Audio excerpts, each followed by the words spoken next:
Madam ಕೇಳಿಲಿ, ತಂಬಾಕು ಮಾರುಕಟ್ಟೆ ಪ್ರಾರಂಭ ಆಗಿಂತ ಮೊದಲು ಇಡೀ ರಾಜ್ಯ ಸರ್ಕಾರ ಇರ್ಬೋದು, ಕೇಂದ್ರ ಸರ್ಕಾರ ಇರ್ಬೋದು, ಮಂಡಳಿಗೆ ಮನವಿ ಕೊಟ್ಟಿದೀವಿ.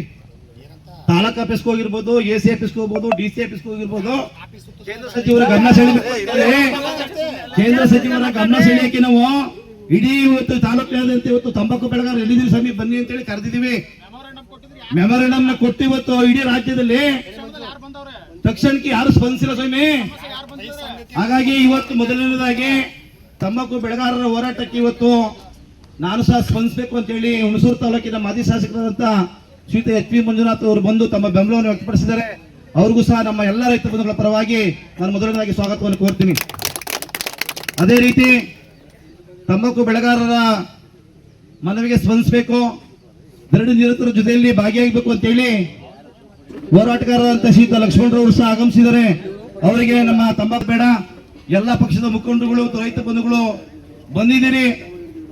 ಮೊದಲನೇದಾಗಿ ನಮಗೆ ಬೇಕಾಗಿರ್ತಕ್ಕಂಥದ್ದು ತಂಬಾಕಿಗೆ ಸೂಕ್ತವಾದಂತ ಬೆಲೆ. ಈ ಬೆಲೆಗೆ ಯಾರು ಬೆಂಬಲ ವ್ಯಕ್ತಪಡಿಸ್ತಿದ್ರಿ ಅವರು ಸಹ ನಮ್ಮ ರೈತ ಸಂಘಟನೆ ಪರವಾಗಿ ತಮ್ಮೆಲ್ಲರಿಗೂ ಸಹ ಮೊದಲನೇದಾಗಿ ನಾನು ಸ್ವಾಗತವನ್ನು ಕೋರ್ತೀನಿ. ನಾನಾದ್ರೂ ಸಹ ರಾಜಕೀಯ ಮುಖಂಡರುಗಳು ಇದ್ದೀರಿ ಇಲ್ಲಿ, ನಾನಾದ್ರೂ ಸಹ ತಂಬಾಕು ಬೆಳೆಗಾರನಾಗಿ ಹೇಳ್ತಕ್ಕಂಥದ್ದು ಇಷ್ಟೇ. ಇವತ್ತು ಕಂಪ್ನಿಗಳು ಇವತ್ತು ಯಾರ ಮರ್ಜಿಲಿ ಅಂತಂದ್ರೆ ವಾಣಿಜ್ಯ ಇಲಾಖೆ ಇವತ್ತು ಕಂಪ್ನಿ ಇರ್ಬೋದು, ಕಂಪ್ನಿಗಳ ಹಿತಮುಷ್ಟಿಯಲ್ಲಿದೆ. ಆ ಹಿತಮುಷ್ಟಿಯಿಂದ ಹೊರಬರುವವರೆಗೂ ಸಹ ಈ ತಂಬಾಕು ಬೆಳೆಗಾರರ ಸಮಸ್ಯೆ ಬಗೆಹರಿಯಲ್ಲ.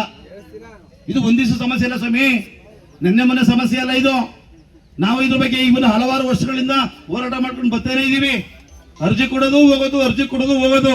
ಯಾವಾಗ ಅಂತಂದ್ರೆ ರೈತರು ಅರ್ಜಿ ಕೇಳಬೇಕು, ನಿಮ್ಮ ಹಕ್ಕಿನ ನೀವು ಯಾವಾಗ ಕೇಳಕ್ಕೆ ವಿಫಲರಾಗ್ತೀರಿ ಅವತ್ತು ಇದೇ ಪರಿಸ್ಥಿತಿ ಆಗ್ತಕ್ಕಂಥ ಕೆಲಸ ಆಯ್ತದೆ. ನೀವು ಯಾವಾಗ ಮನೆ ಬಿಟ್ಟು ಹೊರಗೆ ಬಂದು ನನಗೆ ಸೂಕ್ತವಾದ ಬೆಲೆ ಸಿಕ್ಕುವವರೆಗೂ ನಾನು ಮಾರುಕಟ್ಟೆ ಪ್ರವೇಶ ಮಾಡಲ್ಲ ಅಂತ ಹೇಳಿ, ಇದು ಒಂದು ಬರೀ ಕಟ್ಟೆ ಮಾಡಿ ಅಲ್ಲ. ಇಡೀ ಭಾರತ ದೇಶದಲ್ಲಿ ರೈತ ಇವತ್ತು ತಮ್ಮ ಬೆಳೆದ ಬೆಳೆಗೆ ಯಾವಾಗ ಸೂಕ್ತವಾದ ಬೆಲೆ ಸಿಗಲ್ಲ ಅಲ್ಲಿವರೆಗೂ ಹೋರಾಟ ಮಾಡ್ತಕ್ಕಂಥ ಕೆಚ್ಚನೆ ನಿಮ್ಮಲ್ಲಿ ಬಂದಾಗ ಮಾತ್ರ ಇದು ಸಾಧ್ಯ ಆಗ್ತದೆ. ಆದರೆ ಇದನ್ನ ನನ್ಕಿಂತ ಚೆನ್ನಾಗಿ ನಿಮಗೆ ಗೊತ್ತು, ವ್ಯಾಪ್ತಿ ಇರೋದೇ ಕೇಂದ್ರ ಸರ್ಕಾರದಲ್ಲಿ ಬರೋಂಥದ್ದು. ಅಲ್ಲಿಗೆ ಏನು ಮಾಡಬೇಕು ಅನ್ನೋದು ಒಂದು ಮುಖ್ಯ. ಈಗ ನಾವು ಒಬ್ಬ ಶಾಸಕನಾಗಿ ಏನು ಮಾಡಬೇಕು ಅಂದರೆ ಬಂದಂಥ ರೈತಂಗೆ ಇಲ್ಲಿ ಮೂಲಭೂತ ಸೌಕರ್ಯಗಳು ಸಿಕ್ಕಿದೆಯೋ ಇಲ್ವೋ, ಅಷ್ಟೇ ಲಿಮಿಟು.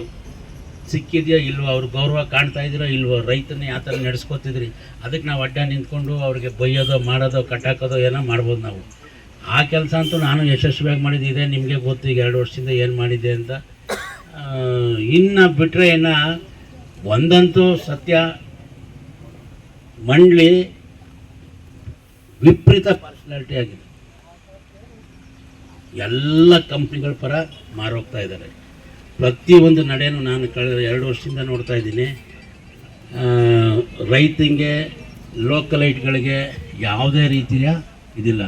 ನಾವು ಹರೀಶ್ ಗೌಡ್ರು ರಾಜಕಾರಣ ಮಾಡಬೇಕು, ನಮ್ಗಿಂತ ಜಾಸ್ತಿ ರೈತರ ಮಧ್ಯ ಅವ್ರವ್ರ ಮಧ್ಯೆ ಎತ್ಕಟ್ಟಿರೋದಂತ ಕಣ್ಣಿಗೆ ಕಂಡಿದೆ.